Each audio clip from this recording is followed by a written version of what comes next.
Muchas veces somos como el joven mercader de Boston, quien, según cuenta la historia, en 1849 fue parte del fervor de la fiebre del oro de California.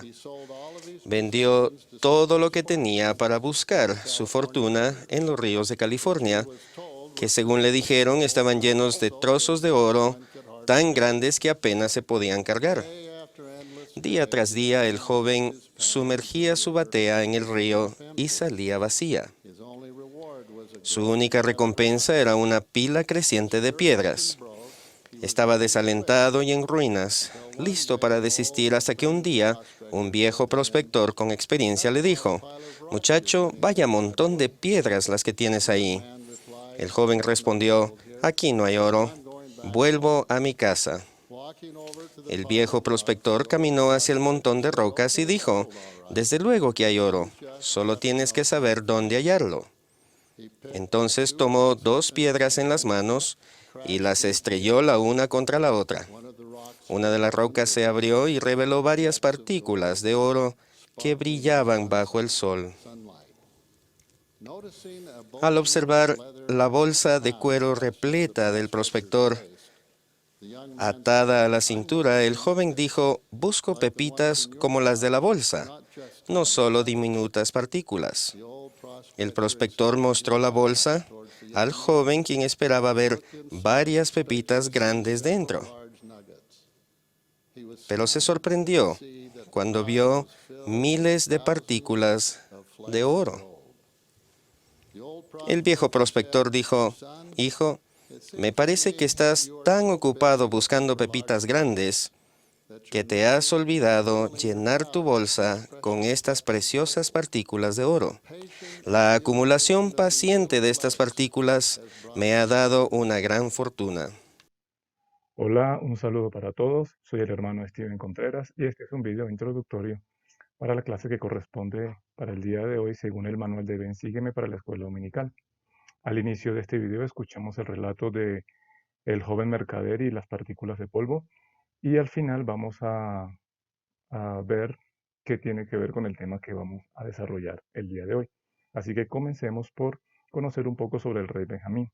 A él se le menciona por primera vez en el libro de Omni cuando Amaleki, por no contar con descendencia a quien entregarle las planchas de Nefi, decidió entregárselas al rey Benjamín, ya que lo consideraba un varón justo delante de Dios.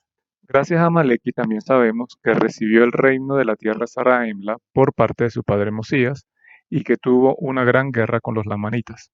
Sin embargo, también enfrentó serios desafíos para restablecer la paz entre su pueblo, pues como lo relata Mormón, después de la guerra hubo falsos profetas y falsos predicadores y maestros entre el pueblo, y después de haber sido castigados, todos estos según sus delitos, y después de haber habido mucha contención y muchas deserciones a los lamanitas, he aquí, sucedió que el rey Benjamín, con la ayuda de los santos profetas que había entre su pueblo, pues he aquí, el rey Benjamín era un hombre santo y reinaba sobre su pueblo con justicia, y había muchos santos hombres en el país y declaraban la palabra de Dios con poder y con autoridad, y ejercían mucha severidad a causa de la obstinación del pueblo.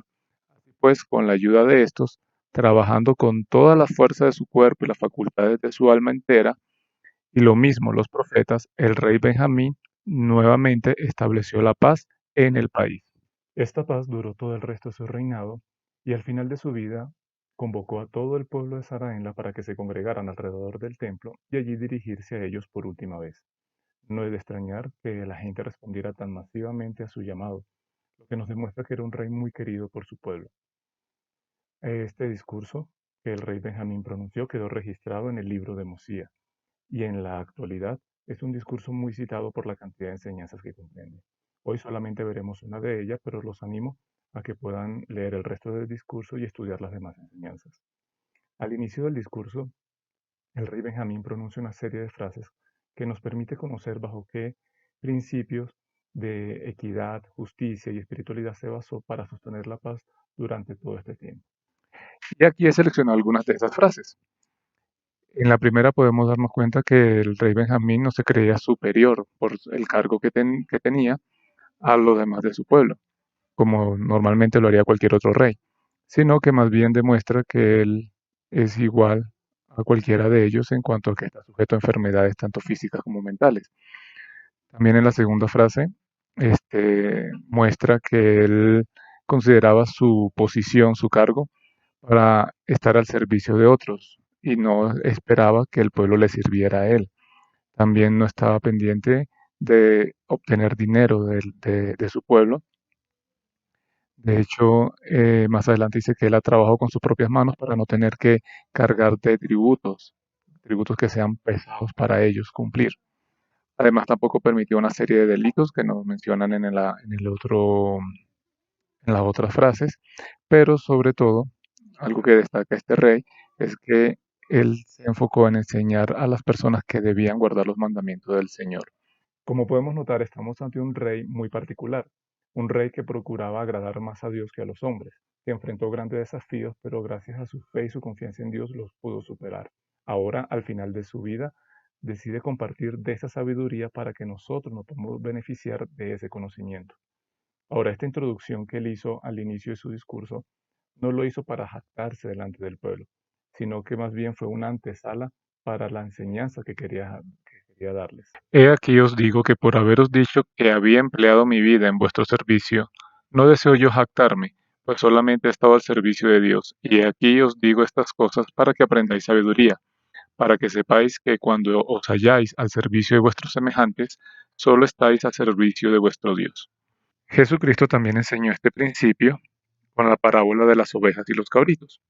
En el Nuevo Testamento, en Mateo, leemos cuando él enseña, entonces el rey dirá a los que estén a su derecha, venid benditos de mi Padre, heredad el reino preparado para vosotros desde la fundación del mundo, porque tuve hambre y me disteis de comer, tuve sed y me disteis de beber, fui forastero y me recogisteis, estuve desnudo y me cubristeis, enfermo y me visitasteis, estuve en la cárcel y vinisteis a mí. Entonces los justos responderán diciendo, Señor, ¿cuándo te vimos hambriento y te sustentamos, o sediento y te dimos de beber? ¿Y cuándo te vimos forastero y te recogimos, o desnudo y te cubrimos? ¿O cuándo te vimos enfermo o en la cárcel y fuimos a verte? Y respondiendo el rey les dirá, de cierto os digo que cuando lo hicisteis a uno de estos, mis hermanos más pequeños, a mí me lo hicisteis. Aunque ambas escrituras nos enseñan el mismo principio, sí se enfocan en aspectos diferentes. En el caso de la parábola, nos brinda consuelo al resaltar que nuestros actos caritativos serán bien recompensados en la vida eterna. En el caso del discurso del rey Benjamín, se centra en enseñarnos a prestar un servicio desinteresado, sin pensar en qué es lo que vamos a recibir, simplemente por la satisfacción de agradar al Rey de los cielos. Sin embargo, ambas escrituras se complementan perfectamente, como lo explica el elder Dieter F. Uchtdorf, cuando dice, la mayor recompensa de Dios se destina a los que prestan servicio sin esperar recompensa, se destina a los que sirven sin hacer alardes, a los que en silencio van buscando maneras de ayudar a los demás, a aquellos que ministran a los demás simplemente porque aman a Dios y a sus hijos. Es por ello que para la mayoría de los cristianos en el mundo, el ayudar a los demás, a nuestro prójimo, es la máxima expresión de amor que podemos demostrar hacia nuestro Padre Celestial. Sin embargo, eso no es una tarea sencilla, ya que requiere que nosotros desechemos nuestros intereses egoístas y a veces prejuicios para beneficiar a otros, como le explica el elder Dallin H. Oaks cuando cita a C.S. Lewis, un apologista cristiano británico, enseña lo siguiente. Desde el momento en que se tiene conciencia de uno mismo, existe la posibilidad de que la persona se ponga a sí misma en primer lugar, de querer ser el centro, de hecho, de querer ser Dios. Ese fue el pecado de Satanás y ese fue el pecado que enseñó a la raza humana. Lo que Satán puso en la mente de nuestros antepasados lejanos fue la idea de que podían ser como los dioses, que podían arreglárselas solos, como si se hubieran creado a sí mismos, y ser sus propios amos. Inventar cierta clase de felicidad para sí mismos fuera de Dios, apartados de Dios. Y de ese desalentador intento ha resultado la larga y terrible historia del hombre que trata de encontrar algo que no sea Dios que lo haga feliz. El prestar servicio se opone a esas ideas que están muy generalizadas en el mundo, que primero yo debo satisfacer mis propias necesidades y deseos y que si voy a hacer algo debo obtener un beneficio de ello, como lo continúa explicando el elder Dallin H. Oaks. Alguien ha llamado esta época la generación del yo, una época de egoísmo en la que todos parecen preguntar ¿qué gano yo? La aspiración mundana de nuestro tiempo es conseguir algo por nada.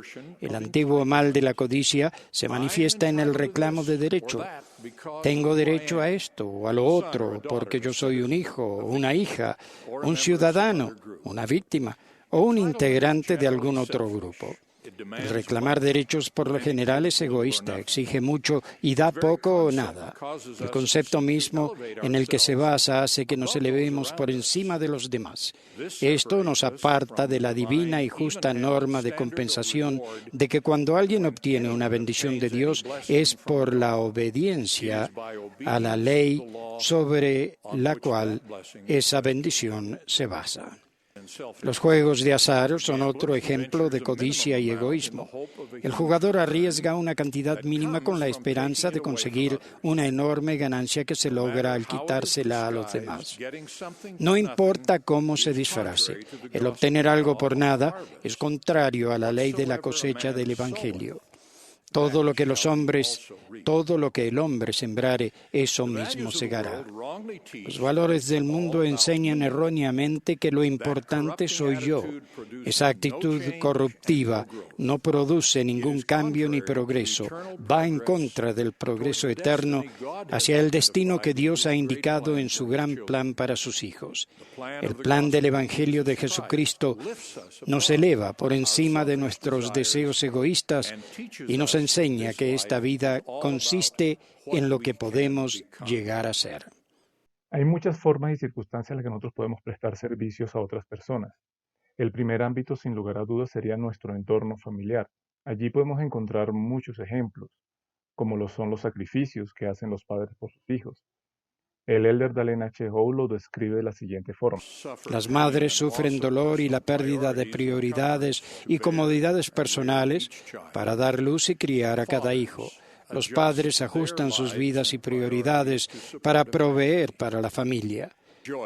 Nos regocijamos al ver tantos matrimonios santos de los últimos días que forman parte de ese grupo generoso que está dispuesto a sacrificar sus prioridades personales y servir al Señor al tener y criar a los hijos que nuestro Padre Celestial les encomienda.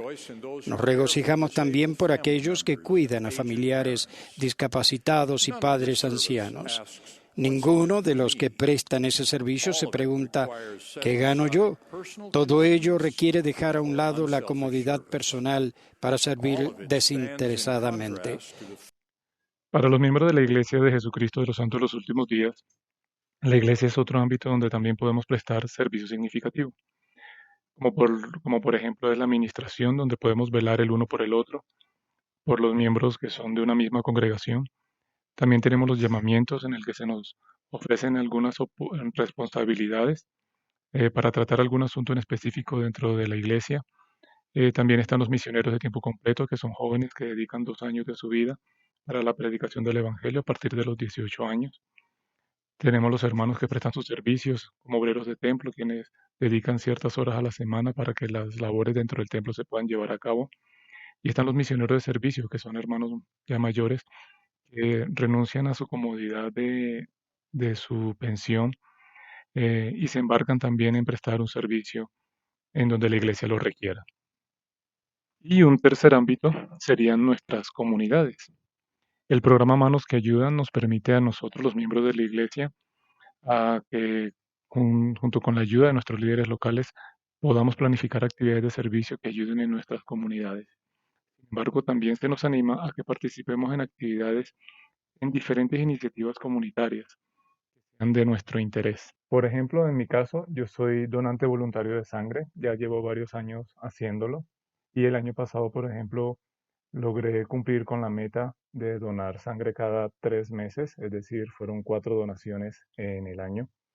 Y este año, a pesar del problema que estamos afrontando con el coronavirus, logré hacer mi primera donación de sangre de este año. Entonces, como se pueden dar cuenta, no se trata de hacer grandes obras. Cuando hablamos de servicio significativo, a veces pensamos que eso lo pueden alcanzar solamente las personas que son más adineradas o organizaciones no gubernamentales que tienen mayor capacidad de recaudar dinero y solucionar algún problema puntual. Tal vez pensar de esa manera es donde nos puede ocurrir lo mismo que le pasó al joven mercader que nos relataba el elder M. Russell Ballard al inicio de este video. Por estar buscando las soluciones más grandes, a veces no nos damos cuenta de las cosas pequeñas que sí podemos hacer. Y al final de nuestra vida vamos a tener entonces un gran tesoro y habremos ayudado a muchas más personas. Y es que el servicio que nosotros podemos prestar a otros de manera individual a veces es mucho más significativo y les quiero contar una experiencia que justamente me ocurrió esta semana.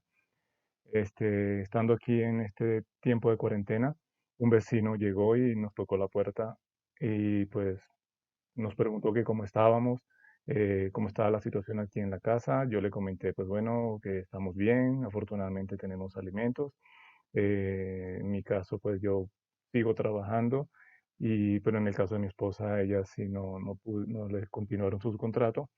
Y bueno, después de comentar estas cosas, él me pregunta que si teníamos algo que pudiéramos darle, porque habían otras personas en el edificio que pues sí habían perdido sus trabajos y no tenía ningún otro ingreso. Entonces, bueno, mi esposa preparó unos paquetes de arroz, de lentejas, leche y le entregamos muy poco en verdad, pudimos dar, pero pues bueno, pudimos dar algo. Pues nosotros, pues bueno, nos quedamos con la satisfacción de que pudimos entregar algo, pero la gran sorpresa vino después, cuando más tarde el mismo vecino vuelve a tocar nuestra puerta y nos entrega una bolsa con un producto. Este, y pues bueno, yo le agradecí mucho a ese vecino por lo que estaba haciendo. Entonces, esos pequeños actos a veces causan mucho mayor impacto en las demás personas y nos hace sentir realmente agradecidos.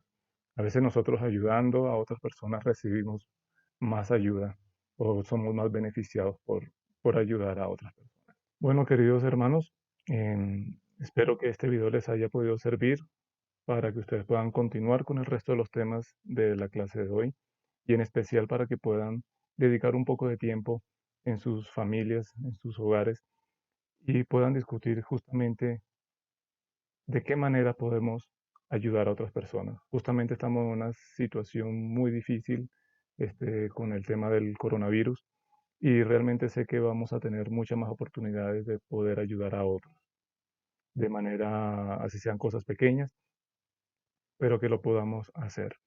La única manera de salir adelante de las circunstancias difíciles justamente es cuando somos solidarios. Y lo comparto en el nombre de Jesucristo. Amén.